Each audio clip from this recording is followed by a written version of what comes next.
So after the failure of these mainstream theories, a social constructivist approach emerges in the 1990s with great vigor, and it talked about that the things have changed how USA and USSR see each other. They have socially constructed this aura or the environment. The thing of McCarthyism, the Russians are coming, the communists are coming, they have changed. Now the mantra or the narratives is radicalisms are coming, radicalists are coming, terrorists are coming. It's all socially constructed. So why I'm talking about these three theories is because I then applied each one of them, each one of these theoretical debates while doing this empirical analysis of Kashmir. How this issue can be solved through realism, through neoliberal institution and social constructivism. You will all see subsequently later on. But in order to have a grounding on these theories, I told you beforehand that what does all these theories mean. So let's come back to the Kashmir side. This we have mostly discussed in the historical thing, the genesis of the dispute. 1846 was the time when the Britishers sold the state of Kashmir to a Hindu ruler, a Dogra rule they call it. And Kashmir along with its inhabitants were sold at a paltry sum of 7,500,000. So mind you, these are the Britishers. 7,500,000 including the land as well as the people. The Britishers, the Englishmen, they took 75 lakh or 7,500,000 from the ruler and sold the part of Britain to a ruler. So this we have already discussed at the time of 47. The question was, where do these princely states go? Kashmir was the biggest one, 80,000 square mile. So first the ruler who was the Hindu.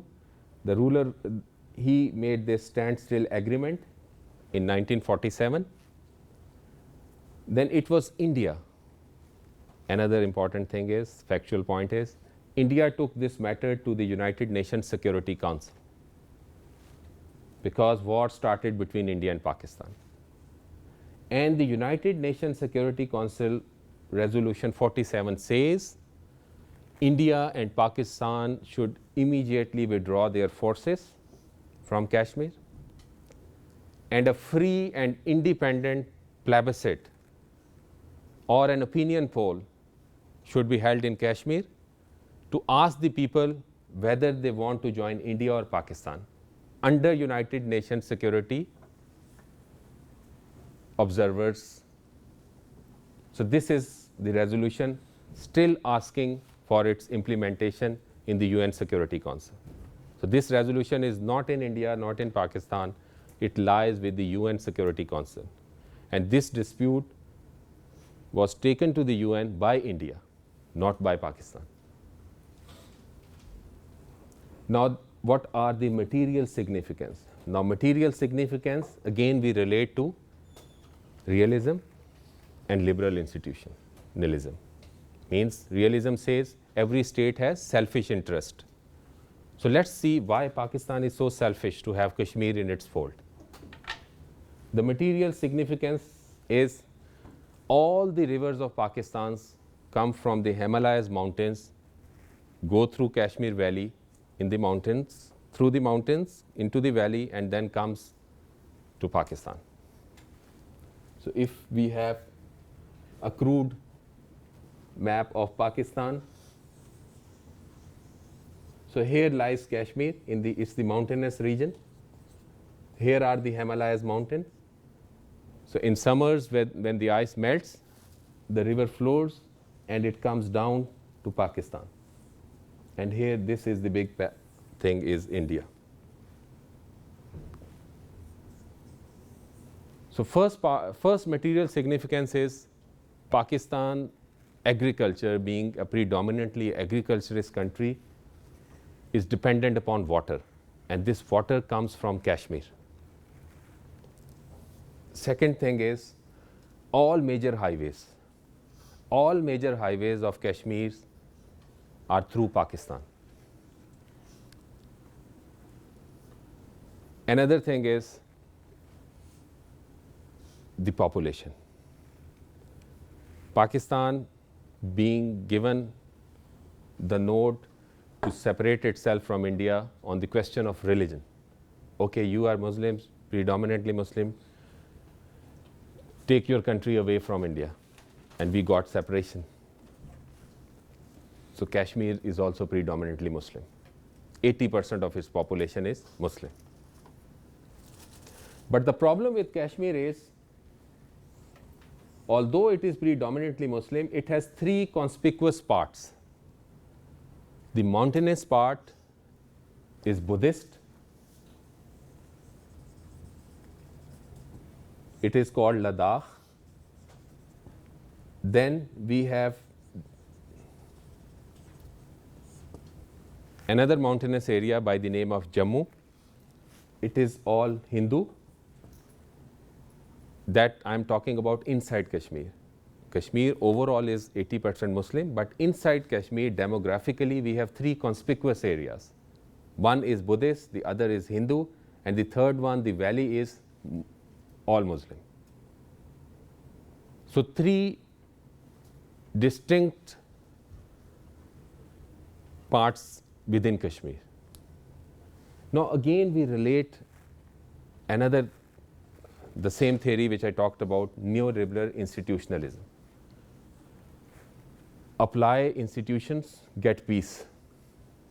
So according to neoliberal institutionalism, an Australian jurist, when he was called by United Nations, okay, give us some suggestion how we can solve this dispute, he asked for regional plebiscites. Instead of making one opinion poll in Kashmir, ask three different opinion polls. What do people of Ladakh want? They are all Buddhist. Do they want to join India or Pakistan? What do the Hindus of Jammu want? Do they want to join India or Pakistan? And what do the people of Valley want? Do they want to join India or Pakistan? So neoliberal institutionalism demands make some institutions and get peace in a very crude way. But this was again unacceptable. To whom? To both India, Pakistan, and the Kashmiris. Why? We'll come to it on the third. Okay.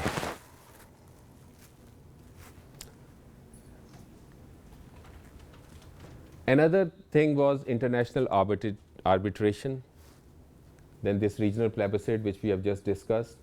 Now, there was a similar agreement between India and Pakistan in 1972. The Pakistan army went to war with Indian army in 1971, and in the aftermath of that war, they did this agreement. And this agreement says all bilateral issues should be discussed between India and Pakistan. No involvement of United Nations. No international arbitration. Because Pakistan lost the war in 1971, Bangladesh came out as a separate entity. The high moral ground was lost.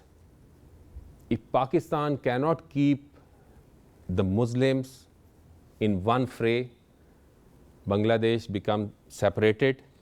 Why is Pakistan asking for Kashmir? No, you got the point? Bangladeshis are all Muslims, but they got separated from Pakistan in 1971. So India raised the question, you can't keep Bangladesh within your own fold on the question of religion. Why you are asking for Kashmir now? Kashmir is also Muslim. You cannot keep your entity intact, and a major part of you got separated in 1971. Because religion is no more a binding force, then why do you ask for Kashmir? So this agreement says all bilateral issues, all security concerns, all issues should be discussed bilaterally between India and Pakistan. No more involvement of UN, because Pakistan has lost the war, it has lost the high moral ground. India was on the dictating terms. So the Prime Minister of India and Prime Minister of Pakistan made this agreement. Because at every forum, Pakistan has made this habit of internationalizing Kashmir. No matter they go to UN, no matter they go elsewhere, in every summit, they taunted the Westerner observers, okay, it's the issue of United Nations, solve it for us. United Nations calls for plebiscite. Why don't you hold this plebiscite in Kashmir? Why don't you hold this opinion poll? The population is all Muslims. So in order to curb that internationalization tactics of Pakistan, India, being the victor in 1971 war, after which Bangladesh got separated, it dictated that afterwards all bilateral issues should be solved between India and Pakistan. No more internationalization, no more United Nations involvement. So the latest we have was this Musharraf formula. It was in 2005. President General Pervez Musharraf was in power. So he said geographical demarcation of the dispute, demilitarization. First we should demarcate what's the problematic area, then we should demilitarize. Both states' army should leave the space. Third is self-governance. Give the local Kashmiri a rule, and then joint supervision. And those problematic parts where there is a problem, we should jointly supervise. Pool the sovereignty together. But later on in 2008, there was Mumbai attacks in which Pakistanis were implicated. A Pakistani was involved there. And then this issue went to the cold storage, and now the mantra is terrorism. We will come to it in the conclusion part, that now it has all been lost in that mantra, that it's a terrorist activity, not a proper problem. So now we come to the gist of the argument, and that is, what is the discourse within the Kashmiris? How do Kashmiris think about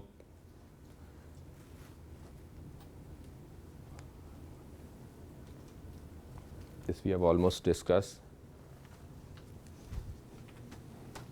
This we have also done. Okay, here. So when I read various texts written by Kashmiri authors, I come across a distinct identity of Kashmir. And this distinct identity has been labeled by Kashmiris themselves as Kashmiriyat. So after we have seen that there is no clue for realism and neoliberal institutionalism to give us answers, institutions have failed, forcefully getting Kashmir liberated has failed. So now let's see how socially this issue can be discussed and finally resolved. So there are certain narratives of Kashmiri identity themselves, an indigenous identity. And it has four essential features. One, religious tolerance. Second, desire of freedom. Third is this social cultural distinctiveness. And finally, linguistic similarities.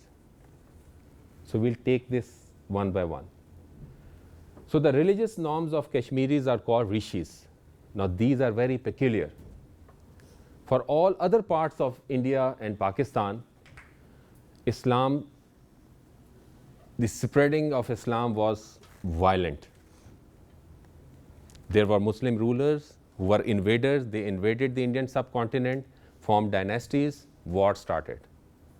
But in Kashmir, the spread of Islam was very, very peaceful. It was amazing that not a single war was fought on the question of Kashmir when Islam was being spread for 6 centuries.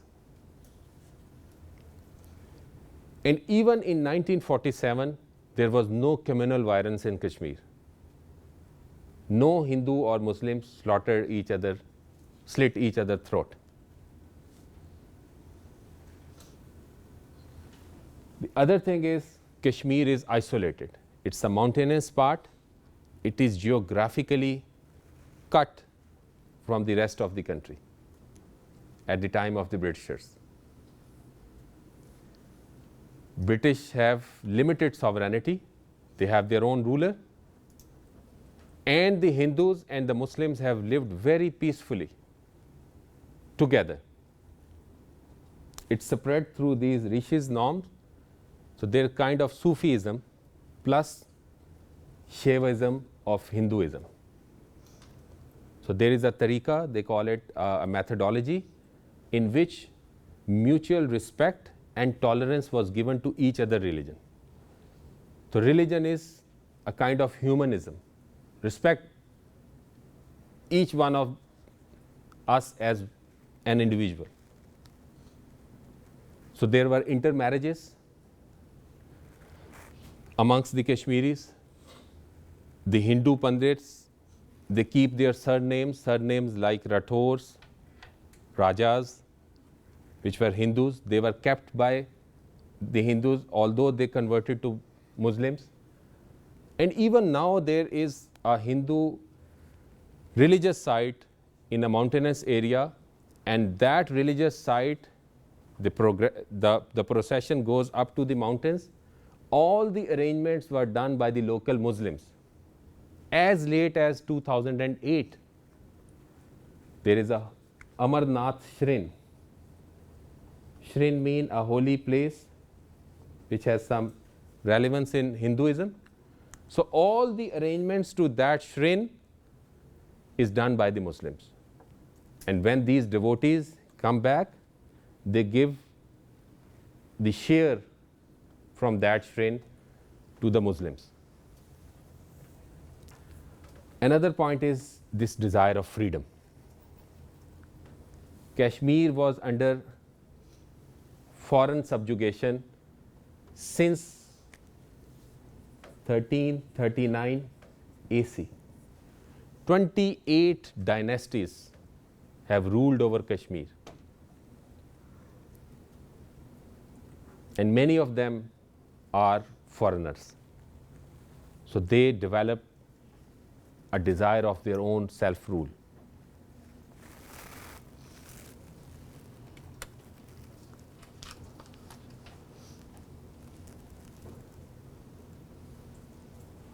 This we have already done. Old surnames, composite culture. Yeah.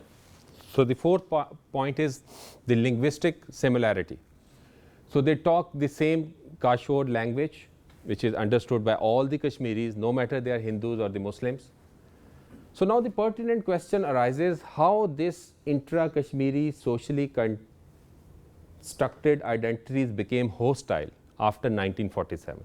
Why there is a violent struggle in Kashmir in the post-1989. So here my analysis was, it was due to the practices of both Indian and Pakistani elites. It was what the leaders of India and Pakistan did after 1947. So this was again the history. The Pakistani founding father Jinnah and Nehru were asked to visit Kashmir in 1940s because Kashmir started its own independence movement in 1931. But when they both visited, they just talked about India and Pakistan. Nobody talked about Kashmir independence. They were more interested in getting Kashmir into their fold for the reason I have already discussed. So this is the major party in Kashmir, the Muslim Conference. It divided between pro-India and pro-Pakistani stance in 1947.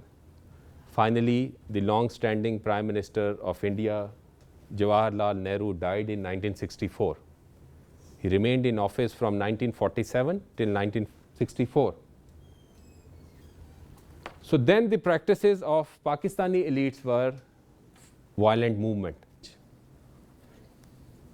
So this is the only